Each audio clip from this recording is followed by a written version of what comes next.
कि आजकल के जो मॉडर्न पेरेंट्स हैं उनके हैबिट की वजह से या उनके लाइफस्टाइल की वजह से बच्चों के ऊपर असर हो रहा है। लाइफस्टाइल में बदलाव तो काफ़ी सिग्निफिकेंट हुआ है पिछले कुछ सालों में। ये आजकल जो एनवायरनमेंट में बच्चों के खेलने के लिए जो जगह है वो कम हो चुकी है। कई सारे जो बच्चे हैं वो फिर स्क्रीन को एडिक्ट हो रहे हैं। जैसे कि कोविड का समय स्टार्ट हुआ था तो उससे लेकर आगे अभी बहुत सारे केसेस ऐसे दिखाई देते हैं कि जो बच्चों के डेवलपमेंटल डिले का रीज़न बनते हैं। राइट, सो कोविड ऐसा समय था जिसमें पेरेंट्स को भी टाइम मिला बच्चों के साथ। ऐसे को फैमिलीज बहुत कॉमन हो गए कि जहाँ दोनों पेरेंट्स आर वर्किंग। कि जैसे तारे ज़मीन पर और जो बर्फी मूवी है ये सोसाइटी के लिए क्या इम्पैक्टफुल रहेगा? यस, सो ये बहुत ही ज़रूरी जो मूवीज़ थे, ये जब भी ये आए हैं दोनों, वो बहुत अच्छा इम्पैक्ट किए हैं जिससे कि पेरेंट्स में अवेयरनेस और एक्सेप्टेंस में ऐड ऑन हुआ है। हमारे भारत देश में ऑटिज़म को लेकर एडवांसेस क्या है? जो ऑटिज़म की मदद को लेकर के जो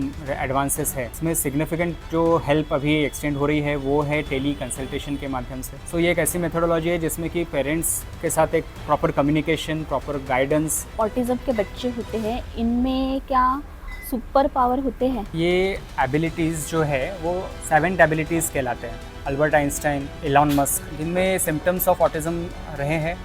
सर आपने हमें इतना कुछ बताया, क्लैरिटी भी मिली, मोटिवेशन भी मिला, तो मैं आपका दिल से शुक्रिया करना चाहूँगी। Thank you so much. Hi parents, मैं अनुज, ऑटिज़म सक्सेस विद स्वयं चैनल पर आपका बहुत बहुत स्वागत है। तो आज हम एक बहुत ही इम्पोर्टेंट पॉडकास्ट लेकर आए हैं जिसमें डॉक्टर दिनेश सर है जिनको मैंने यहाँ पे इनवाइट किया है। और ये जर्नी मेरे लिए बहुत ही ख़ास है क्योंकि उन्होंने मेरे लिए और मेरे बेटे के लिए उनका इस जर्नी में बहुत बड़ा योगदान रहा है। सर आपका बहुत बहुत स्वागत है इस पॉडकास्ट में। मैं आपसे पूछना चाहूँगी कि आपका जो ये फील्ड है तो इसके बारे में आप इंट्रोडक्शन दीजिए हमें कि आपने ये फील्ड क्यों चुना, आपको क्यों लगा कि मुझे ये वाली फील्ड चुननी चाहिए? दरअसल मेरा MBBS GMC नागपुर और MD सायन हॉस्पिटल से हुआ है। और जब मैं MD किया करता ट्रेनिंग में था तो वहाँ के जो बच्चे थे जिनको मैं ट्रीट किया करता था PICU में, पीडियाट्रिक इंटेंसिव केयर, NICU में, न्यूनेटल इंटेंसिव केयर, और फिर वार्ड में काफ़ी सारे बच्चों को मैंने देखा। तो मुझे ये महसूस होने लगा था कि कहीं ना कहीं बच्चों के जो डेवलपमेंट और बिहेवियर को लेकर के जो कठिनाइयाँ हैं वो भी उतनी ही महत्वपूर्ण है और उनको भी हमें एक पीडियाट्रिशियन के तौर पर अटेंड करना ज़रूरी है। काफ़ी सारे पेरेंट्स उस वक्त भी मेरे संपर्क में आ रहे थे जिनको प्रॉपर गाइडेंस नहीं मिल पा रहा था और यही कुछ अनुभव थे जिनको आधार बना करके मैंने ये तय किया कि मैंने इस स्पेशलाइजेशन के लिए जाना चाहिए। तो मेरा MD के बाद fellowship in developmental paediatrics and learning disability, ये एक सुपर स्पेशलाइजेशन जो कि सायन हॉस्पिटल मुंबई से मैंने किया और वहीं से फिर मेरी ये सफ़र की शुरुआत हुई। Thank you sir. अगला सवाल मेरा ये रहेगा कि ऑटिज़म के अर्ली साइंस क्या होते हैं और पेरेंट्स को कब जाना चाहिए डॉक्टर के पास कि मेरे बच्चे को ये प्रॉब्लम है, तो इसके ऊपर आप क्या कहना चाहेंगे? So autism actually autism spectrum disorder कहलाता है और स्पेक्ट्रम जो वर्ड है यहाँ ज़्यादा महत्वपूर्ण है जो हमें समझना होगा क्योंकि इसका मतलब ये हुआ कि हर बच्चा अलग प्रेजेंट कर सकता है। सिम्टम्स जो है बहुत वैरी करेंगे। जैसे कुछ इंपॉर्टेंट सिम्टम्स जो यूजुअली ज़्यादातर पेरेंट्स को नज़र आते हैं वो होता है कि बच्चा जो है अपने मूड मुताबिक रिस्पॉन्ड करता है। जब उसको आवाज़ लगाएंगे आप तो ये बच्चे के मर्ज़ी पर है, वो रिस्पॉन्ड करेगा, कभी कभी नहीं करेगा। तो कई पेरेंट्स बताते हैं कि मम्मा ने आवाज़ लगाया तो देख तो भी लेगा, बट बाकी पेरेंट्स ने अगर घर के या फादर ने या फिर अदर फैमिली मेम्बर्स ने अगर आवाज़ लगाई तो शायद न रिस्पॉन्ड करे। कई पेरेंट्स कहते हैं कि घर के अंदर रिस्पॉन्ड कर लेता है बट बाहर नहीं कर पाता। कई पेरेंट्स कहते हैं कि हम दोनों ही आवाज़ लगाते तो नहीं रिस्पॉन्ड करता है, लेकिन जैसे उसके फेवरेट कोई ट्यून बज गए टीवी में या कोई म्यूज़िक तो उसको तुरंत रिस्पॉन्ड कर देता है। तो ये सारे mood wise behaviours command following में भी देखे जा सकते हैं। हमने काम बताया तो उसका मूड है, उसकी मर्जी है। कुछ पेरेंट्स कहते हैं कि जैसे आई कांटेक्ट, बच्चा आई कांटेक्ट नहीं दे पा रहा है, जब उससे डायरेक्टली बात करो तब भी नहीं, या फिर कभी कभार जैसे हम कुछ चीज़ दिखाते हैं तो जहाँ हम दिखा रहे हैं बच्चा वहाँ नहीं देख रहा है, वो अपनी उंगलियों की तरफ देख रहा है। कई पेरेंट्स बताते हैं बच्चे जो है वो हाइपर एक्टिव बिहेव करते हैं, मीनिंगलेस यहाँ से वहाँ दौड़ रहे हैं। अक्सर करके हर बच्चा कहीं कोई चीज़ के लिए जा रहा हो तो एक मीनिंग रहता है, उसको कोई चीज़ चाहिए होती है, कोई चीज़ देखना चाह रहा है, कुछ उत्सुकता होती है। लेकिन हाइपर एक्टिविटी का मतलब हुआ कि वो मीनिंगलेस यहाँ से वहाँ, वहाँ गया था तो क्यों गया था, और वहाँ से वो मूव कर जा रहा है। अदरवाइज़ कुछ पेरेंट्स है जो कहते हैं कि पॉइंटिंग नहीं है बच्चे को। हम जब वो कोई चीज़ चाह रहा है, जैसे बच्चे अपनी मर्ज़ी की हर चीज़ कर लेते हैं, अगर बच्चे को प्यास लगी तो पानी के लिए चला जाएगा, लेकिन फिर वो दिखा नहीं पाएगा कि वो क्या चाह रहा है, ही विल नॉट पॉइंट, वो आपका हाथ आगे बढ़ाएगा उस चीज़ की तरफ। और तो इस तरह के बहुत सारे ऐसे सिम्टम्स है जो वेरी करते हैं। वो डिपेंड करते हैं कि बच्चे का किस एज में कठिनाई आई है, और उसका जो एनवायरनमेंट है वो किस तरह का है, और उसका जेनेटिक मेकअप पे भी काफ़ी कुछ डिपेंड करता है। हाँ, तो थैंक यू सर, आपने जो भी कुछ अभी बताया वो सारे सिम्टम्स मेरे बेटे स्वयं में थे, और सब वो मुझे दिख रहे थे, और इसी वजह से मैं आपके पास भी आई थी। तो अगला मेरा क्वेश्चन ये रहेगा कि ऑटिज़म में मेडिसिन काम करेगी या थेरेपी ज़्यादा इम्पोर्टेंट होती है? आपका क्वेश्चन बहुत अच्छा है, जिसमें मैं ये कहूँगा कि multi modal intervention is the key. Multi modal का मतलब हुआ कि एक से ज़्यादा मोडेलिटीज़ को हमको उपयोग में लाना पड़ता है, और जिसमें ऑब्वियसली मेडिसिन का भी इक्वली इम्पोर्टेंट रोल है जितना कि थेरेपीज़ का। जैसे कि थेरेपीज़ ये कैसा है, ये कठिनाइयाँ ऐसी है जिसमें हमको कुछ सिखाना है बच्चों को, और बच्चे हमसे सीखने वाले हैं।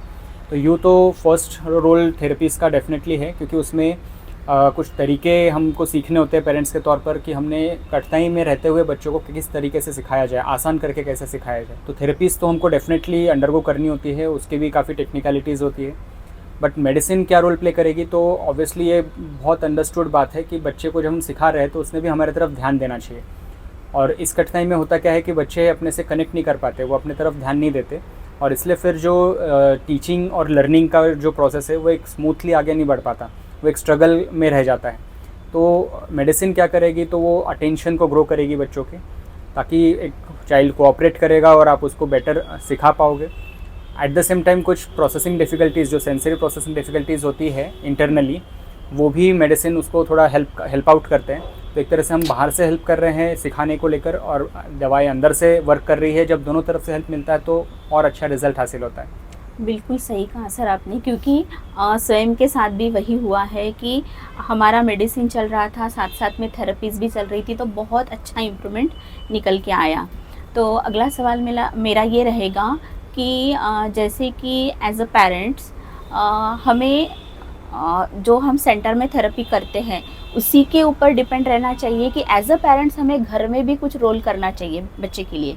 यस। जैसा पहला अपना जो अभी डिस्कस हुआ है मल्टी मॉडल इंटरवेंशन, तो उसमें एक मॉडलिटी ये भी है, राइट, पेरेंट का घर पर इंटरवेंशन।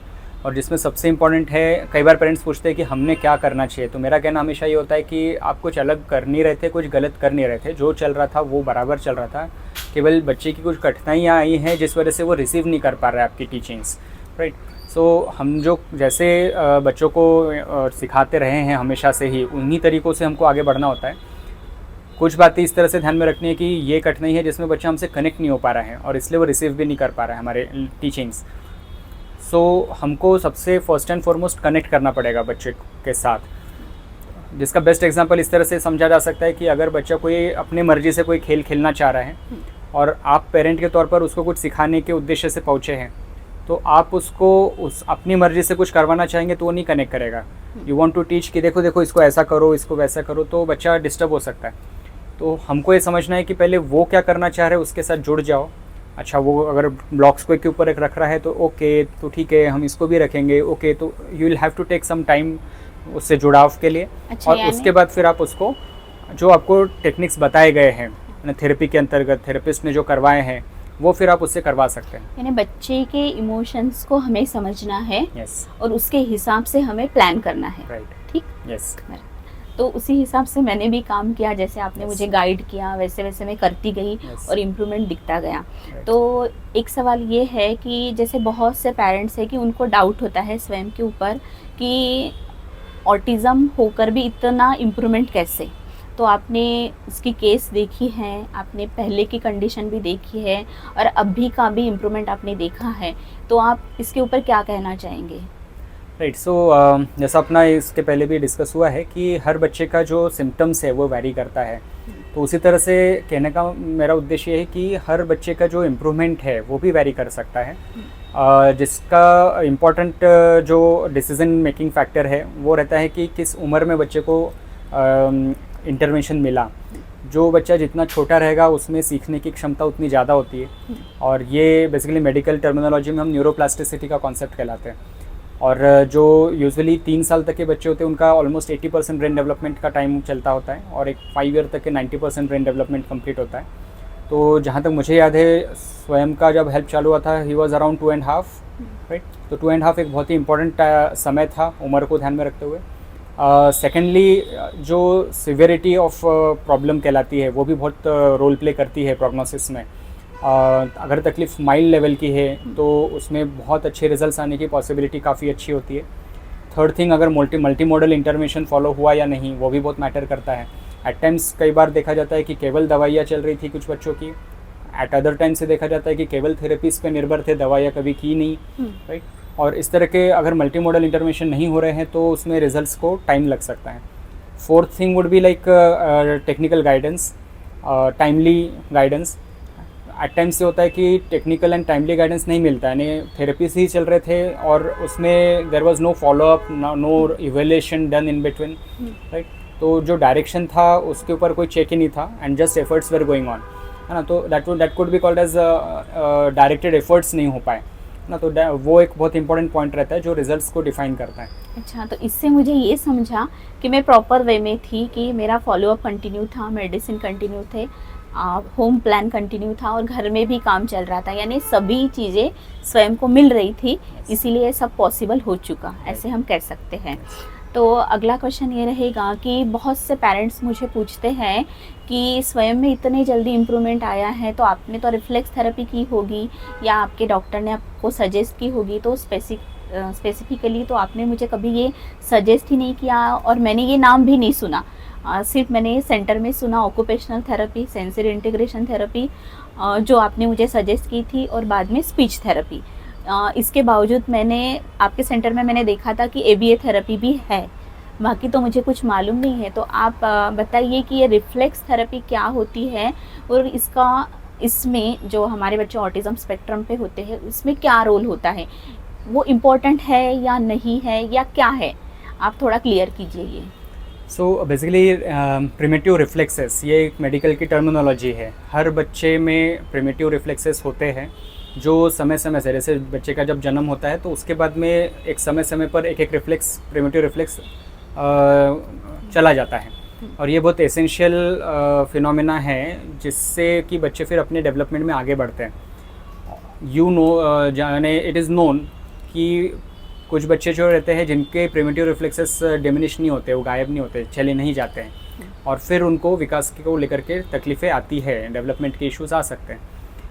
नाउ रिफ्लेक्स थेरेपी इसी प्रिंसिपल पर आधारित है कि जो थेरेपिस्ट है वो बच्चों के जो प्रिमिटिव रिफ्लेक्सेस जो एग्जिस्टिंग है अनवांटेड वे में, उनके ऊपर वर्क करते हैं और फिर बच्चों में रिजल्ट्स मिलते हैं, राइट। नाउ थिंग इज़ कि ऑक्यूपेशनल थेरेपी जो है ये एक ब्रॉड टर्मिनोलॉजी है, उसके अंतर्गत सेंसरी इंटीग्रेशन का हेल्प भी मिलेगा, उसके अंदर में आपको रिफ्लेक्स थेरेपी भी मिलेगा, उसके अंदर में और भी अदर एबिलिटीज़ अगर बच्चे के वीक है, लाइक कुछ बच्चों को बैलेंसिंग का एबिलिटी वीक होता है, वो वहाँ पर फियरफुल फील करते हैं, they don't jump from a height, particular height. कुछ बच्चे जो है वो फाइन मोटर एबिलिटीज़ उनके वीक होते हैं, कुछ बच्चों के विजुअल परसेप्चुअल स्किल्स वीक होते हैं, कुछ बच्चे अटेंटिवनेस में वीक होते हैं। तो डिपेंडिंग अपॉन ए चाइल्ड सारे जो एफर्ट्स है यानी कि थेरेपी के अंतर्गत एक ऑक्यूपेशनल थेरेपिस्ट करते हैं। So not necessary a parent will come to know this technicalities, ज़रूरी नहीं कि ये टेक्निकलिटीज़ पेरेंट्स को, अगर अपने को ऑक्यूपेशनल थेरेपी के बारे में अगर इंपॉर्टेंस पता है और हम अंडरगो कर रहे हैं तो it is the responsibility of the therapist as a doctor कि वो आपको और बच्चे को प्रॉपर गाइडेंस करते हैं और बच्चे में इम्प्रूवमेंट हासिल होते हैं। अच्छा, इससे ये समझता है कि हमें नाम से कोई लेना देना नहीं है, थेरेपी में क्या चल रहा है, और ये जो रिफ्लेक्स थेरेपी है वो ऑक्यूपेशनल में ही अंतर्गत आती है, हो रही है। तो बेसिकली कहना मतलब है कि और डायग्नोसिस जो है वो डॉक्टर का पार्ट होता है और पेरेंट्स को एक टीचर की भूमिका होती है। आपको डायग्नोसिस पे स्ट्रेस नहीं करना होता है, हमको एक टीचर के तौर पर सिखाने पर स्ट्रेस करना होता है, और डायग्नोसिस और जो उसके आधार पर जो कंसल्टेशन एंड गाइडेंस होता है वो डॉक्टर्स का लुकआउट है। और एक सवाल है कि जैसे बहुत से लोग कहते हैं कि बच्चा 5 साल का हो चुका है, 6 साल का हो चुका है, तो अभी उसकी इम्प्रूवमेंट की पॉसिबिलिटीज़ बहुत ही कम है, तो तो आप क्या कहना चाहेंगे? बेसिकली इसमें फैक्ट तो है, जैसे मैंने अभी मेंशन किया था, न्यूरोप्लास्टिसिटी का कॉन्सेप्ट 5 ईयर तक 90% ब्रेन डेवलप हो जाता है। सो बच्चे का जो नेचुरल कैपेसिटी है डेवलपमेंट में स्किल्स को ग्रास्प करने का at the level of his brain, तो वो तो ऑब्वियसली थोड़ा कम डेफिनेटली होगा, और हम वहाँ से हमारे एफर्ट्स बढ़ जाते हैं। सेकेंड थिंग जो होती है इस उम्र के बाद वो ये है कि बच्चों का कोऑपरेशन, जैसे जैसे बच्चे ग्रो करते हैं तो ये तकलीफ़ कैसी रही है कि जिसमें बच्चे अपनी मर्ज़ी से हर चीज़ कर सकते रहे हमेशा से ही। तकलीफ़ कहाँ है? आपसी समझ में, सामाजिक समझ में। तो खुद की मर्ज़ी तो 5 साल 6 साल का बच्चा जब अप्लाई करेगा, आप उसकी मर्ज़ी के खिलाफ़ नहीं सिखा पाओगे। उस एज में बच्चों का जो वेट होता है, जो हाइट होता है, जो स्ट्रेंथ होती है, आप उनको उनकी मर्ज़ी से अगर आप थेरेपी के लिए लाना चाहो, वो आपको उल्टा पुल कर सकते हैं, राइट। सो कठिनाइयाँ बढ़ने लगती है। थर्ड थिंग विच हैपन्स कि बच्चे जब बड़े होते हैं, साथ वाले बच्चे भी जब साथ में बड़े होंगे, तो सारे बच्चे जो है वो खेल के तौर तरीक़ों को समझने लग जाते हैं। और यदि एक बच्चा जो ऑटिज़म में है और अगर वो खेल के तौर तरीक़ों, रूल्स को फॉलो नहीं करता है, तो उसको जो सपोर्ट मिलना था, कोऑपरेशन मिलना था बाकी बच्चों से, वो वहाँ से छूटने लग जाता है, और यहाँ से फिर हमारे चैलेंजेस ग्रो करने लगते हैं। सो फाइनली फिर हमने ये समझना है, इस फैक्ट को ध्यान में रखते हुए, कि जितना छोटी उम्र में हम इस बात को एक्सेप्ट कर ले और जितना जल्दी हम बच्चों की मदद चालू कर दे, उतना वो बेटर रहेगा। क्योंकि सिखाने वाले को भी टाइम मिलना चाहिए और सीखने वाले को भी टाइम मिलना चाहिए। At the age of 5 and 6 अगर अपन एक्सपेक्ट करते हैं कि अब हम बच्चे को लेकर आए और आप हमें हेल्प कर लो, बच्चे को सिखाओ, तो जो समय है वो उतना अवेलेबल नहीं रहता।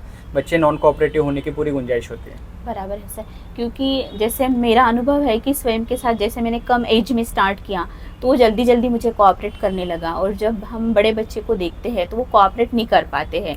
तो इसलिए ये समझ में आता है कि कम एज में अगर अर्ली इंटरवेंशन हो जाए तो बहुत अच्छा हो सकता है। और ये भी पॉसिबिलिटीज़ हो सकती है कि बड़े एज में भी इम्प्रूवमेंट आ सकता है, लेकिन बहुत सारे एफर्ट्स हमें लगाने पड़ेंगे, एफर्ट्स भी बढ़ जाते हैं, और टारगेट्स जो है वो कहीं हमको फिर चेंज करने पड़ते हैं। लाइक अभी रिसेंटली मुझे एक पेरेंट्स की मुलाकात हुई थी इसी वीक में। पेरेंट्स में प्रोफाइल ही ये था कि पेरेंट्स वेर ऑल्सो मेडिकोस, तो वो भी डॉक्टर्स ही है, लेकिन उसके और हमेशा से थेरेपी चलती रही है। मल्टी मॉडल इंटरवेंशन नहीं हुआ था उसके केस में, जहाँ पर भी वो कर रहे थे। और अभी वो 8 साल का है बच्चा, राइट। तो अब वो बच्चे का तो आई कांटेक्ट भी प्रॉपर नहीं है, और उसकी जो समझ है घर पे और ख़ुद को लेकर और पेरेंट्स को पहचानता भी नहीं है अभी भी। तो क्या मतलब है कि अब ऐसे बच्चे को अगर हमने अटेंड किया है, तो मेरा टारगेट अब उसमें लैंग्वेज के लिए नहीं रहेगा। अब हम उसको ट्रेनिंग दे रहे हैं उसके सेल्फ हेल्प स्किल्स को लेकर के और एक्टिविटीज़ ऑफ डेली लिविंग को लेकर के। ये हमारा फर्स्ट क्राइटेरिया हो जाएगा कि बच्चे को खुद की पहचान आ जाए, पेरेंट्स को पहचान आ जाए, उसको खुद की केयर, यानी कपड़े पहनना, उतारना, खाना, नहाना, एक एक्टिविटीज़ ऑफ डेली लिविंग में ट्रेन हो जाए, ताकि वो अपनी लाइफ खुद भी आगे जी सके। और यदि वो घर पे इस मामले में ट्रेन हो सका, तो फिर उसको एक शॉप में आगे जाकर कुछ लाने के लिए अगर हमने एक रिस्पॉन्सिबिलिटी दी, तो उसको वो समझ में आ जाए, राइट। तो एक उम्र के बाद में शायद हमें एक अपने जो टारगेट्स है उसको चेंज करना पड़ सकता है। अदरवाइज़ अगर छोटी उम्र में अगर हम प्लान करते हैं इंटरवेंशन, तो हमारा एक टारगेट ये होता है कि by the age of 6 years, जब बच्चा फर्स्ट स्टैंडर्ड की कक्षा में जाएगा और एक नई टीचर उसको मिलेंगे फर्स्ट स्टैंडर्ड में, तो हमारा एक एक्सपेक्टेशन ये होता है आउट ऑफ इंटरवेंशन कि जो टीचर है उनको इस बच्चे में कोई कठिनाई पिकअप नहीं होनी चाहिए। टीचर्स एक अच्छी अथॉरिटी पोजीशन में होते हैं, उनको अपने कई सालों के अनुभव से ये मेकआउट करना बहुत आसान होता है कि बच्चे में कोई बिहेवियरल इशू है या नहीं। और अगर हम ये अचीव कर सके कि एक टीचर को अगर आइडेंटिफाई करने में कोई डिफ़िकल्टी नहीं है, यानी शी इज़ गिविंग क्लियरेंस कि ये बच्चे में मुझे कोई तकलीफ़ नहीं ध्यान में आ रही है और कुछ बिहेवियरल इश्यूज़ पकड़ में नहीं आ रहे हैं, तो इससे अच्छा अचीवमेंट और कुछ हो ही नहीं सकता है। बिल्कुल सर, क्योंकि मैं भी खुद एक टीचर हूँ, तो मैं भी अपने क्लास के बच्चे को जब देखती हूँ तो मुझे जल्दी समझ में आता है कि इस बच्चे में कुछ कम है, कुछ तो कम है नॉर्मल बच्चों से। और अभी तो स्वयं फर्स्ट में गया है, तो उसके टीचर को तो कोई ऐसी बात समझ में नहीं आती है।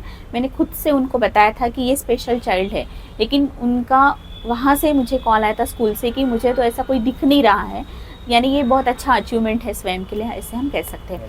तो एक लास्ट क्वेश्चन मैं आपसे पूछना चाहूँगी कि जो पेरेंट्स है कि जो सेंटर पे जा रहे हैं, थेरेपी कर रहे हैं, घर में भी थेरेपी कर रहे हैं और थेरेपी कर के थक चुके हैं और बहुत ही परेशान हैं, तो आप उनके लिए क्या मैसेज देना चाहेंगे?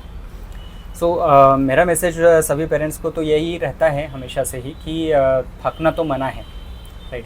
बिकॉज अगर वो बच्चा जो है जिसको मदद की ज़रूरत है, वो खुद तो नहीं कह पाएगा कभी, खुद को एक्सप्रेस भी नहीं कर पाएगा कि पापा मम्मा मुझे हेल्प करो। ऐसे वक्त में होता क्या है कि उस बच्चे के लिए पेरेंट्स के अलावा और कौन है पूरी दुनिया में, राइट। तो थकना तो मना है, आप थक ही नहीं सकते। ये समझना है कि हमारा रोल एक टीचर के तौर पर है। अगर हमारे क्लास में एज टीचर कोई 35% वाला भी स्टूडेंट रहेगा तो आप उसको मना नहीं कर सकते कि ये तो 35% लाता, मैं इसको नहीं सिखाऊँ, right. So teachers are always hopeful. हमें एक होप रखना होता है कि अगर हम सिखा रहे हैं तो बच्चा ज़रूर सीखने वाला है। Only the targets will change and improvement will be the underlying aim, right. कि हमको बच्चे में सुधार लाने हैं, उसका एम ये रहेगा कि उसका जो अगला माइलस्टोन है वो हमको हासिल करना है। सेकंड एडवाइस ये रहेगा कि जो भी अपने लैक्यूनी नज़र आ रहे हैं, कंस्ट्रेंट्स तो हर फैमिली में रहते हैं, हर लाइफ में हर किसी का एक अपना इंडिपेंडेंट लाइफ होता है और उसमें कंस्ट्रेंट्स होते हैं, तो उसको हम कैसे ओवरकम करते रह सकते हैं। जो भी मेहनत हमने पिछले 3 महीने में की उससे ज़्यादा आने वाले 1.5 महीने में हम कैसे डाल सकते हैं हमारे कंस्ट्रेंट्स को ओवरकम करके, वो भी हमें प्लानिंग में लगे रहना होता है। और third thing I would say is medicines में it is an ever evolving field. उसमें हमेशा ही रिसर्च चलते रहता है और अपडेट्स आते रहते हैं। कई सारे मेडिसिन्स ऐसे जो मैंने 2016-17 में I was never recommending, but after 2019 and 2020 वो सब अभी कंसल्टेशन एंड एडवाइस का पार्ट बन गए हैं और उनसे काफ़ी रिजल्ट्स भी मुझे देखने को मिल रहे हैं। तो that is something which every parent should go for, और जिससे कि जो एफर्ट्स है वो बचते हैं और जो एक्स्ट्रा टाइम आगे बच जाता है उसमें हम हायर स्किल्स के ऊपर वर्क कर सकते हैं। अच्छा, तो इससे ये समझा कि हमें हार नहीं माननी है, हमें वर्क करते रहना है, इम्प्रूवमेंट आते रहेगा, वेट एंड वॉच करना है। मेहनत कभी वेस्ट नहीं जाती, मेहनत कब डेफिनेटली रिजल्ट देने वाली है। Only thing we need to check is मेहनत की डायरेक्शन सही रहनी चाहिए। It has to be directed efforts. Yes, तो मैं भी हमेशा से वही कहती हूँ कि गाइडेंस बहुत इंपॉर्टेंट है, सही दिशा में काम करना बहुत ज़रूरी है, क्योंकि अगर हम सही दिशा में काम नहीं करेंगे तो रिजल्ट नहीं मिलता है। जैसे मैं वर्क कर रही हूँ लेकिन सही दिशा में नहीं हो रहा है, जो नीड चाहिए वो नहीं दे रही हूँ, इसीलिए वो आउटकम्स नहीं आते होंगे, ये भी हो सकता है। सर, एक और सवाल आपसे पूछना चाहूँगी कि आजकल के जो मॉडर्न पेरेंट्स हैं उनके हैबिट की वजह से या उनके लाइफस्टाइल की वजह से बच्चों के ऊपर असर हो रहा है? ये क्वेश्चन आपका बहुत अच्छा है, क्योंकि ये लाइफस्टाइल में बदलाव तो काफ़ी सिग्निफिकेंट हुआ है पिछले कुछ सालों में, और डेफिनेटली ये इम्पैक्ट कर रहा है बच्चों के डेवलपमेंट के प्रोग्रेस में। और यानी जैसे हम सभी जानते हैं कि आजकल जो एनवायरनमेंट में बच्चों के खेलने के लिए जो जगह है वो कम हो चुकी है। जो स्पोर्ट्स एक्टिविटी है वो अभी प्रिविलेज्ड कहलाती है, यानी प्रीपेड हो गई है। कई सारे जो बच्चे हैं वो फिर स्क्रीन को एडिक्ट हो रहे हैं, और कई सारे गेम्स आ गए हैं ऑनलाइन लाइक पबजी, और जो बच्चे यूजुअली अपना समय बिताना पसंद कर रहे हैं और उनका जो एक सोशल इंटरेक्शन है वहाँ से कट ऑफ हो रहा है। तो ये सारी बातें ऐसी है जो कंट्रीब्यूट कर रही है बच्चों के डेवलपमेंट के डिसऑर्डर्स में। इवन जो फूड है, फूड हैबिट्स भी चेंज हो रही है सिग्निफिकेंटली। तो कई सारे बच्चे जो है आजकल प्रिजर्वेटिव और स्टोर्ड फूड्स वो ज़्यादा ले रहे हैं, जिसमें एडिक्टिव्स भी रहते हैं, राइट। ये सारी बातें जो रहती है उनका अटेंशन स्पैन हैम्पर कर सकती है। स्वीट का इंटेक बढ़ गया है, यानी ऐसी चीज़ें जो शायद यहाँ से अराउंड 20 ईयर्स बैक हमको एक प्रिविलेज थी कि हम शायद कभी 3 महीने में एक बार कभी हमारे पेरेंट्स हमको दिलाते थे। आजकल it is at tip of the just child has to say, वो बच्चे रिक्वेस्ट करेंगे और उनको वो हासिल हो जाएगा, और ये कहीं ना कहीं बच्चों के डेवलपमेंट को अफेक्ट करता है। बेसिकली ये कॉन्सेप्ट को हम एपिजेनेटिक्स कहलाते हैं। एपिजेनेटिक्स यानी ऐसा जेनेटिक मेकअप किसी भी एक इंडिविजुअल का जो एनवायरनमेंट से इन्फ्लुएंस होता है, राइट। तो जैसे जैसे एनवायरनमेंट में हॉस्टिलिटी बढ़ेगी, यानी कि वो थोड़ा सा हॉस्टाइल होता जाएगा, अफेक्ट करने वाला एनवायरनमेंट जो होगा, और अगर बच्चे का या किसी भी इंडिविजुअल का जेनेटिक मेकअप उतना स्ट्रॉन्ग नहीं है तो वो पर्टिकुलर बच्चे को डेवलपमेंटल डिसऑर्डर्स होने के गुंजाइश बढ़ जाते हैं। That is called as concept of epigenetics. बहुत ही अच्छी जानकारी आपने दी सर, ये मुझे भी नहीं पता था, क्योंकि मैं भी एज अ पेरेंट्स कभी कभी देती हूँ अपने बच्चों को, तो ये हमें रोकना चाहिए। Yes, definitely. एक दूसरा क्वेश्चन है कि जैसे कि कोविड का समय स्टार्ट हुआ था, तो उससे लेकर आगे अभी बहुत सारे केसेस ऐसे दिखाई देते हैं कि जो बच्चों के डेवलपमेंटल डिले का रीज़न बनते हैं, तो इसके ऊपर आप क्या कहना चाहेंगे? राइट, कोविड ऐसा समय था जिसमें 2-3 रीज़न्स तो मैं यूँ पुटअप कर सकता हूँ कि जिसमें कि पेरेंट्स को भी टाइम मिला बच्चों के साथ, पेरेंट्स की लाइफ आजकल बहुत बिजी हो चुकी है। ऐसे को फैमिलीज़ बहुत कॉमन हो गए कि जहाँ दोनों parents are working, right. So Covid के पहले के जो हमारे कंसल्टेशंस होते थे उसमें पेरेंट्स बहुत बार ये बताते थे कि हमको जो नानी है, आया है, वो हिस्ट्री देती थी काइंड ऑफ। ये ऐसा समय आया था कि parents were locked inside and उनको वहाँ टाइम मिला बच्चे के साथ, तो वहाँ उन्होंने मेकआउट किया कि बच्चे में क्या कठिनाइयाँ हैं और वहाँ से दे स्टार्टेड रिपोर्टिंग। तो ये भी एक रीज़न था। अनदर रीज़न वाज लाइक बच्चों को मोबाइल और टीवी के आगे बियॉन्ड कोई स्कोप ही नहीं था, दे वर नॉट मूविंग आउटसाइड। सो वहाँ से ये जो डिसऑर्डर्स है उसका जो प्रिवेलेंस है वो बढ़ता चला गया। देन कई प्रैक्टिसेस जो थी वो भी सभी पेरेंट्स अपने बच्चों को भी सेफ़ एंड सिक्योर रखना भी चाहने लगे। तो जो पेरेंट्स पहले बच्चों को खेलने के लिए बाहर भेजते थे कहो, अब वो मना करते हैं, और तो वहाँ से जो रेस्ट्रिक्शंस आने लगे और वो कंट्रीब्यूट करता है। डॉक्टर्स का भी जो डायग्नोसिस स्किल है वो भी बढ़ता जा रहा है over the years. That may not correlate with Covid time specifically, but जैसे 2016 ऑनवर्ड्स अगर आप अभी 2024 में देखेंगे तो दैट वाज अ ट्रेंड कि जो डॉक्टर्स का डायग्नोसिस है वो भी कंट्रीब्यूट कर रहा है टुवर्ड्स प्रिवेलेंस, या भी वो पॉजिटिवली कंट्रीब्यूट कर रहा है इन अ वे, राइट। सो ऐसे मल्टीपल रीजंस है जो और वो रिफ्लेक्ट कर रहा है स्टडीज़ में। Like before Covid it was like 1 in 100 child having the problem of autism spectrum disorder, and after the Covid recent studies तो ये कह रहे हैं कि 1 in 36 चाइल्ड, हर 36 बच्चे में एक बच्चे को डेवलपमेंट डिसऑर्डर स्पेसिफिकली ऑटिज्म के साइंस एंड सिम्टम्स पिकअप हो रहे हैं। यानी पेरेंट्स में अवेयरनेस भी बढ़ रहा है। यस, पेरेंट्स में अवेयरनेस बढ़ रहा है, एक्सेप्टेंस बढ़ रहा है। Initially in early stage of my practice I use to like hear from parents कि बच्चे को कठिनाई है, हमको तो नहीं लग रहा, टीचर ने कहा है, राइट। एंड अब कई पेरेंट्स ऐसे आते हैं जो खुद से ही कहते हैं कि हमको बच्चे में कुछ कठिनाइयाँ नज़र आ रही है और हमें इसकी मदद करनी है। बिल्कुल सही कहा सर आपने, क्योंकि मैं भी पहले बार आपके पास आई थी तो आपने मुझे कहा था कि हमेशा पेरेंट्स देरी से आते हैं क्योंकि टीचर्स को दिखता है तब पेरेंट्स आते हैं। आप मेरे ऊपर खुश भी हुए थे कि आप बहुत जल्दी आए, क्योंकि मुझे घर में ही दिखा था और वो कोविड का ही समय था कि जब मैं आपके पास आई थी वो परमिशन लेके। तो सर मेरा और एक सवाल है कि जैसे तारे ज़मीन पर और जो बर्फ़ी मूवी है, ये सोसाइटी के लिए क्या इम्पैक्टफुल रहेगा? यस, सो ये बहुत ही ज़रूरी जो मूवीज़ थे, ये जब भी ये आए हैं दोनों, और इस तरह के इसी कॉन्सेप्ट बेस्ड काफ़ी सारे मूवीज़ जो आए हैं वो बहुत अच्छा इम्पैक्ट किए हैं, जिससे कि पेरेंट्स में अवेयरनेस और एक्सेप्टेंस में ऐड ऑन हुआ है। और पेरेंट्स तक ये कॉन्सेप्ट जो बच्चे डिफ़िकल्टी फेस करते हैं, उनकी जो भावनाएं हैं, उनको मदद मिलना क्यों ज़रूरी है, ये बातें पेरेंट्स तक पहुंची इन मूवीज़ के माध्यम से। और ये मूवीज़ डेफिनेटली इंडिया को बहुत ज़रूरी है। जिन पेरेंट्स ने आज भी अगर ये मूवीज़ नहीं देखी है तो मेरी एक रिक्वेस्ट है उन पेरेंट्स से कि आप ये मूवीज़ ज़रूर देखिए, और इससे आपको एक इमोशनल कनेक्ट बनेगा अपने बच्चों के साथ, और एक जो हेल्प हो रही है इस फील्ड में, सारे डॉक्टर्स और थेरेपिस्ट जो इस फील्ड में वर्क कर रहे हैं, उनका भी एक इम्पॉर्टेंस आपको रियलाइज़ होगा कि ये हेल्प क्यों ज़रूरी है। तो सर मैं आपसे और एक सवाल पूछना चाहूँगी कि हमारे भारत देश में ऑटिज़म को लेकर एडवांसेस क्या है और से? ऑटिज़म की मदद को लेकर के जो एडवांसेस है उसमें सिग्निफिकेंट जो हेल्प अभी एक्सटेंड हो रही है वो है टेली कंसल्टेशन के माध्यम से। बेसिकली ये इस तरह की हेल्प है जिसमें एज डेवलपमेंटल पीडियाट्रिशियन मुझे बच्चों को एग्जामिनेशन की बहुत ज़रूरत नहीं है, यानी कि मैं हाथ पैर हिला करके चेक कर रहा हूँ या स्टेथोस्कोप से इवेलुएट कर रहा हूँ चेस्ट को, राइट। सो ये एक ऐसी मेथोडोलॉजी है जिसमें कि पेरेंट्स के साथ एक प्रॉपर कम्युनिकेशन, प्रॉपर गाइडेंस, और फिर parents have to take their efforts, therapist will take their efforts.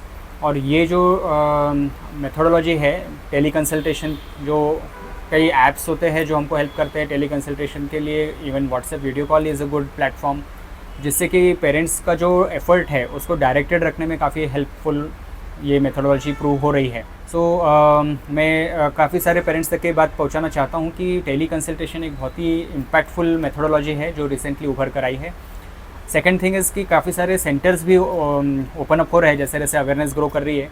और पहले बिफोर कोविड एंड बिफोर 2020 काफ़ी पेरेंट्स कहते थे कि हमारे रीच में कोई थेरेपी सेंटर ही नहीं है, बट अब ये सिनेरियो काफ़ी चेंज हो चुका है। तो ये भी एक रिसेंट एडवांस है जो हमें बच्चों की हेल्प में मदद कर रहा है। मिला दे।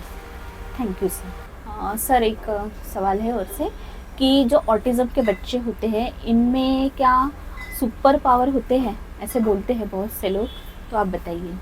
सो एक्चुअली ये एबिलिटीज़ जो है वो 7 एबिलिटीज़ कहलाते हैं, और ये ऑटिज़म के जनरली हाई फंक्शनिंग जो टाइप ऑफ ऑटिज़म है उन बच्चों में देखे जा सकते हैं, जिसमें कि जैसे कई सारे नोन नेम्स है, अल्बर्ट आइंस्टाइन, एलॉन मस्क, और जिनमें सिम्टम्स ऑफ ऑटिज़म रहे हैं, और बिकॉज ऑफ दिस 7 एबिलिटीज़ वो अपने लाइफ में काफ़ी कुछ अचीव भी किए हैं। हमारे भी पर्सनल एक्सपीरियंसेस में कंसल्टेशन के दरमियान काफ़ी सारे बच्चे ऐसे अक्रॉस हुए हैं जिनको 7 एबिलिटीज़ देखी गई है। कई पेरेंट्स जो बताते हैं कि हमारा बच्चा जो है अराउंड 12 ईयर्स और ऑफ एज, उस बच्चे का मुझे डिस्टिंक्टली याद है, उसको आप अगर अगले साल 15 अगस्त कौन से दिन आएगा बिना कैलेंडर देखे वो बच्चा डे बता सकता था, right. Then another child I remember कि उसके फादर को उसके एबिलिटीज़ के बारे में पता था, आई वॉज नॉट नोइंग, तो मैं वो हिस्ट्री में पूछ भी नहीं पाया था। But then as the history taking was over, वो फादर ने खुद ही कहा मुझे कि आप सर मेरे बच्चे से पूछो कि उसको पॉलिटिक्स में बहुत इंटरेस्ट है, तो आप उसको पूछो कि सारे जो पॉलिटिशियंस हैं उनके नाम party wise.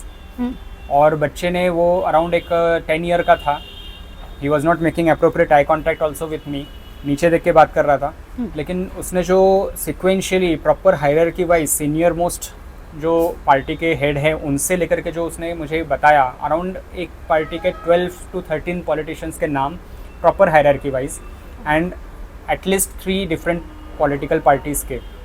So I was also astonished कि इसको इतना। Then recently I came across child, KG1 में है और वो 8th स्टैंडर्ड का पैराग्राफ रीड कर रहा है। यानी KG1 में जब हम बच्चों को ABCD सिखा रहे हैं, बच्चा पूरा लाइन रीड कर रहे हैं 8th स्टैंडर्ड के पैराग्राफ का। So that was really like appreciable in a way. But parent, ये ऐसी एबिलिटीज़ होती है जो पेरेंट्स को कंफ्यूज भी कर जाती है कि बच्चा जब इतना अच्छा परफॉर्म कर रहा है तो इसको डिफ़िकल्टी कैसे हो सकती है डेवलपमेंट की, right. One more child I remember, जिसको पेरेंट्स कह रहे थे कि हमको तो हमारे गाड़ी का नंबर याद नहीं होता, हमारे बच्चे को पूरे कॉलोनी के गाड़ी के नंबर याद है। In between they were noticing कि ये 4 डिजिट कुछ तो दोहराता रहता है।